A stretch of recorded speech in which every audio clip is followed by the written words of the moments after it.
Randy Levine, our man, the myth, the non-legend, comes out over the week on a Yankee podcast and talks about Aaron Judge. Talks about the dispute with the contract where Aaron Judge decided not to take the extension for $213 million in the beginning of the offseason this past year. Then talking about the arbitration, which pissed off Aaron Judge very, very much. And now going into this unbelievable season that he's had. Randy Levine already has said that Aaron Judge is an all-time Yankee. Aaron Judge has been a Yankee for 6 years. He's already saying that he is an all-time Yankee.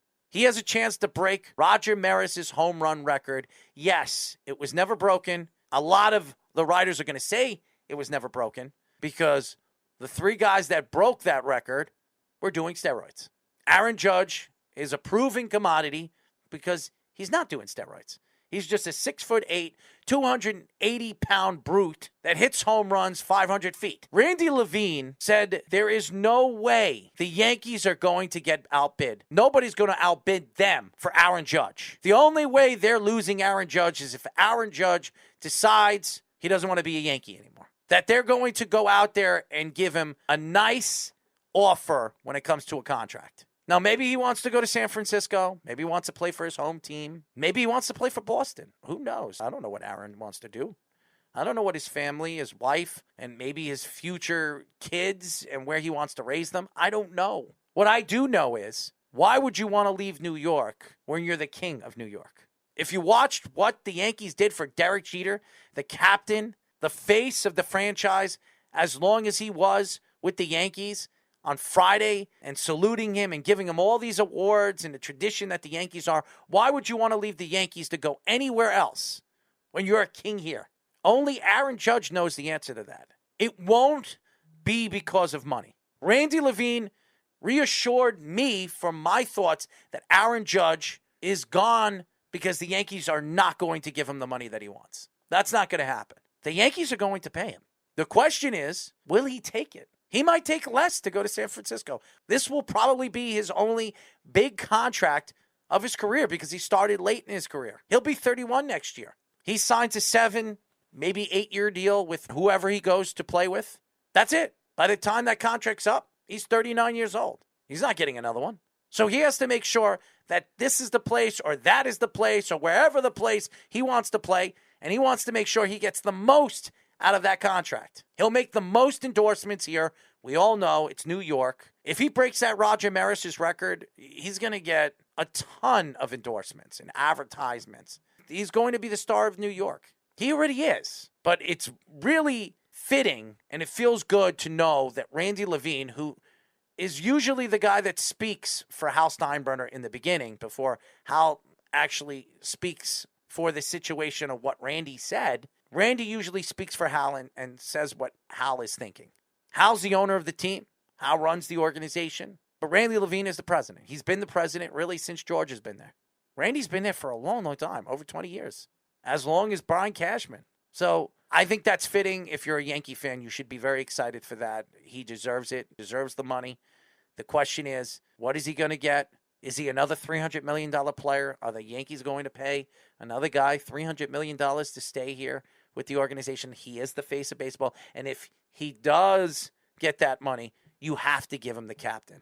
Yeah, and you wonder, too, the length, the per year, especially off this kind of season, too. Might be a record-setting season for Aaron Judge. He has 55 home runs right now. His OPS is 1.092, so that's practically 1.1. His OPS plus is 206, which I think in the StatCast era, only Mike Trout and I think Vlad Jr. last year were the only guys to accomplish that number.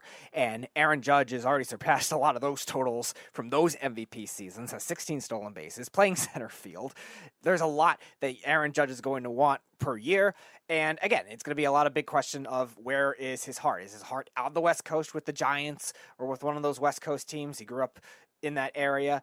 We mentioned the Red Sox too. I know you mentioned them at the start of the season. They're definitely going to be involved to try to steal him back from the Yankees, that Yankees-Red Sox rivalry. But the Yankees are proving here that they're not going to back down. And all you fans that booed Brian Cashman at Yankee Stadium, booed Hal Steinbrenner at Yankee Stadium 2 weeks ago, and also during the Derek Jeter ceremony, I was hearing a little of it too. If they bring Aaron Judge back, it proves they are far from cheap because now they have Garrett Cole, they have Giancarlo Stanton on these big contracts. They're not cheap. I just think Yankee fans think no, that's a perception. They have to yeah. open up their pocket every single offseason to prove that they're not cheap. No, we know they're not cheap. I'm talking about these fans out there that are booing these guys for whatever reason. Yeah, because Jacoby Ellsbury didn't work out. Congratulations. So one bad contract didn't work out, and all of a sudden the Yankees went to a different direction and are still winning games because they took a different approach. God forbid you want to just have $1 billion payroll on all invested in 5 players all at once. Yeah, that's not going to win every year, Yankee fans. No, it doesn't make any sense. But again, that's the Yankees, and that's the organization. They're expected to win, and that's why your best player is going to be available. Usually that never happens. And the last time we've seen that was Derek Jeter, and he wound up getting a $100 and some odd million contract at the time.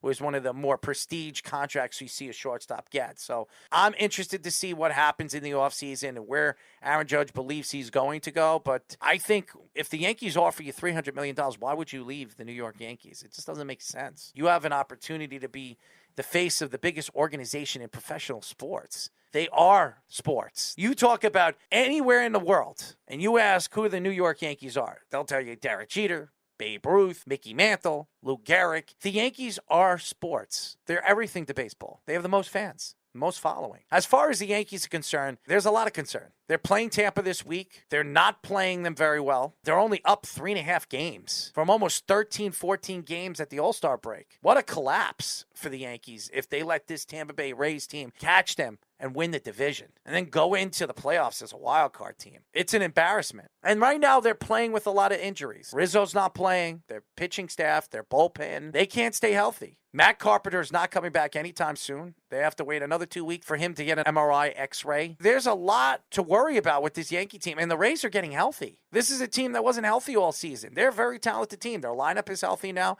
They're hitting. The Yankees won 4 games in a row, and it didn't matter because so did the Rays. Their offense had 5 guys out all at once for a while, and the Rays struggled out of the second half because of that. But since then, they've played the best baseball, I think, outside of the Orioles. The Orioles in the American League East actually have the best record in the second half, but the Rays are not far behind because they're getting these offensive guys back, and they've been able to manage it so far, unlike the Yankees have been in the second half in terms of when they've had those injuries. And that's going to be a big test for the Yankees going forward. We were talking about it last week. Aaron Boone looked like he was manager of the year for 2.5 months, and all of a sudden now he doesn't know how to adjust, and that's a big problem for the Yankees in the second half. Man. Yeah, and that's going to be a big problem. And if the Yankees do end up falling out of the division lead and they're in a wild card spot, you might be kissing your managerial job goodbye, mister. Especially if they can't get into the divisional game, because this will be back-to-back years where they lost in a wild card game. And this is a collapse you rarely ever see. We saw it last year twice in the National League with the Mets and the Padres, but beyond that, these types of collapses where you're first and you fall all the way about 20, 25 games you lost to one team, because the Rays were back 13.5 games at the All-Star break. Toronto was 12.5 at the time. So you're essentially making up anywhere between 25 and 30 games, depending on how much you're finishing at. Those kinds of things don't happen every year. And watch out for Toronto, because they're right behind them. If Toronto could get any level of pitching with that kind of offense, they could be scary too, because talent-wise, they were thought of as right near the Yankees. It's the problem is that a lot of their pitchers have underperformed, and we knew their bullpen depth wasn't great as it is, but if they can find a groove right in the second half, who knows? That Blue Jays offense is as potent as any in the league. It's crazy. They're hot too. They're 8-2 in their last 10 games.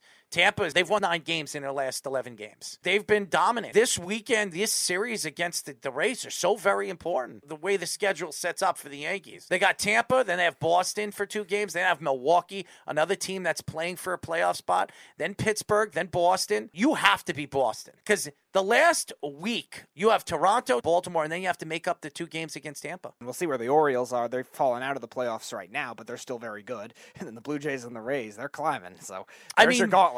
The next 2 weeks after this Tampa Bay series, they have to beat Boston. They play Boston 6 times. They have to win 5 out of those 6 games. They cannot lose the majority of those games against Boston. Boston is done. They're not making the playoffs. Now they have a chance to knock the Yankees out or screw the Yankees. I doubt it. Even on paper right now with the Yankees' injuries, they're not better than the Yankees. So you can never take a rivalry for granted either. And Milwaukee, the Red Sox want nothing more than to keep the Yankees out. And Milwaukee and Pittsburgh is not good. They should run right through Pittsburgh. They're better than Milwaukee. The next 2 weeks should be easy for the Yankees. 6 times with Boston, 2 times with Pittsburgh, 3 with Milwaukee. Going into the final week week of the season, Tampa's schedule. They have the Yankees this weekend. Then they have Toronto. That's going to be a big series. Right. They could go back and forth. That's good for the Yankees because if Toronto could win out and knock off Tampa and they beat up each other, that's good for the Yankees. But then they have 3 games against Texas, 3 games against Houston, and then they have to play Toronto again. So they're going to be fighting for that second place. That's going to be a tough dilemma for Yankee fans. The Astros or the Rays. You don't want to root for either team. If the Yankees just win in the next 2 weeks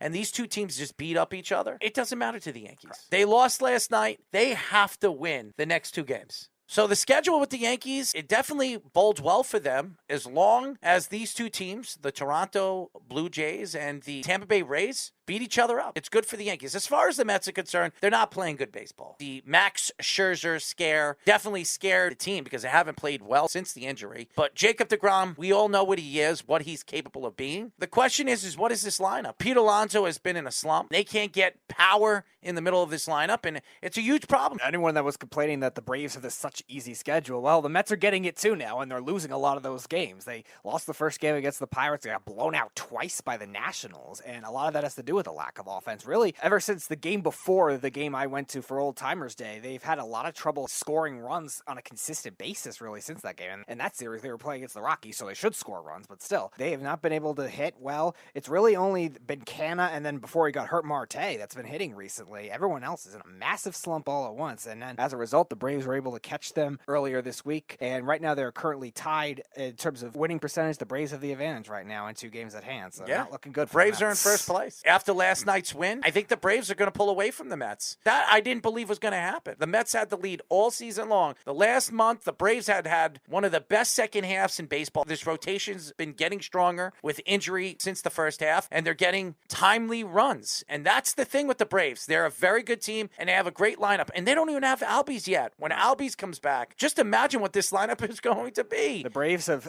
had the second most home runs in the league, and they've allowed the second least home runs in the league. And that's a deadly recipe going into the playoffs, too. The Braves are dangerous. Could they repeat? We haven't seen a team repeat like this since the Yankees. Yep. Can they do it? They're young. They have the talent. They didn't even have Acuna last year in the playoffs, and they won without him. They absolutely have the recipe to win. Now, they don't have Freeman like they did last year, who was a very big part of their World Series run, but they have the power in the lineup to do a lot of damage. So the Mets are in a lot of trouble. It's not going to be easy this month because if you look at the Mets schedule, they do have an easy schedule for the next couple of weeks. The Cubs, Pittsburgh, Milwaukee, the Athletics, Miami again, and then 1 game with Atlanta. That's a pretty easy schedule for the Mets. This coming week, they're playing every day. They have to buckle down. Yeah. They need to win because the Braves, they have the Seattle Mariners right now. They have San Francisco. That's not an easy series. Philadelphia, that's fighting for a playoff spot. Washington, then Philadelphia again, then Washington, and then 1 more game with the Mets. This is a very hard schedule for the Atlanta Braves. And Philadelphia